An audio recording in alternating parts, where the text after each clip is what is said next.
سان بھنگن کی کتاب قصہ ذات پہ قصہ جو میں نے لکھا ہے وہ میں پیش کروں گی۔ احسان بھنگن کی دوسری کتاب قصہ ذات محض شاعری کا مجموعہ نہیں بلکہ ایک داخلی کائنات کی تشکیل ہے، ایک ایسا آئینہ جس میں شاعر اپنی ذات کے ساتھ ساتھ اپنے عہد کی دھڑکنوں کو بھی محفوظ کرتا ہے۔ یہ کتاب قاری کو لفظوں کی سطحی سبق سے آگے لے جا کر احساس کی گہرائی میں بتاتی ہے، جہاں ہر شعر ایک تجربہ اور ہر نظم ایک مکالمہ بن جاتی ہے۔ قصہ ذات میں احسان محمد کی فکری کھوپڑی نمایاں ہے۔ ان کی شاعری میں محبت، تنہائی، خود شناسی اور وقت کی بے ثباتی جیسے موضوعات نہایت سادہ مگر اثر انگیز پیرایا میں سامنے آتے ہیں۔ ان کا اسلوب بے ساختہ ہے، اس میں تصنع کی بجائے سچائی اور خلوص کی جھلک ملتی ہے۔ یہی خوبی قاری کو اپنے گرفت میں لے لیتی ہے اور اسے اپنی ذات سے ہم کلام کر دیتی ہے۔ اس کتاب کی اہم جہت اس کا اشاعتی پس منظر بھی ہے۔ اسے ارشد ملک نے شائع کیا ہے جو خود بھی ایک محبت حوالہ ہیں اور خصوصاً نظم کے میدان میں اپنی الگ پہچان رکھتے ہیں۔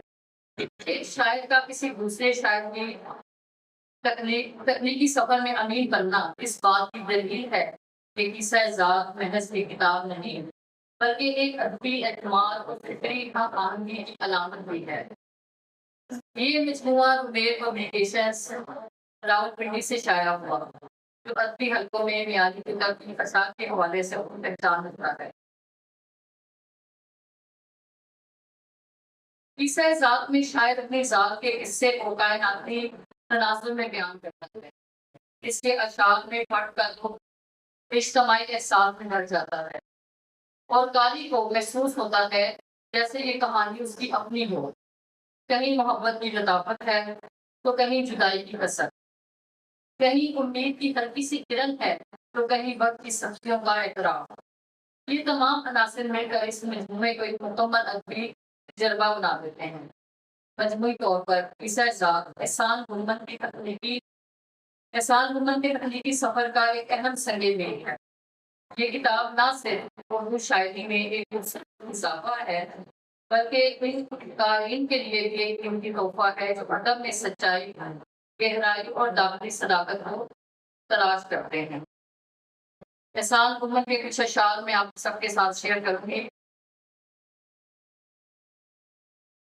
ڈر ہے گھر کی کشادگی کے ساتھ، ڈر ہے گھر کی کشادگی کے ساتھ، پڑ نہ جائے کبھی مکین کا دکھ، اور اس پری ذات کی کہانی ہے، اس پری ذات کی کہانی سے کچھ زیادہ ہے ہر زمین کا دکھ، اور بے یقینی کے شہر میں احسان، بے یقینی کے شہر میں احسان ہم نے خریدا ہے کچھ یقین کا دکھ۔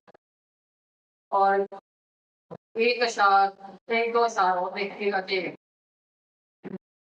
جس نے ہمیں آپس میں ہی تقسیم کیا ہے، جس نے ہمیں آپس میں ہی تقسیم کیا ہے، بس ایک بغاوت ہے بے تحریک نہیں ہے، اور اس شہر میں چیزوں کی ترتیب غلط ہے، اس شہر میں چیزوں کی ترتیب غلط ہے، ورنہ یہاں کچھ باعث تصحیح نہیں ہے۔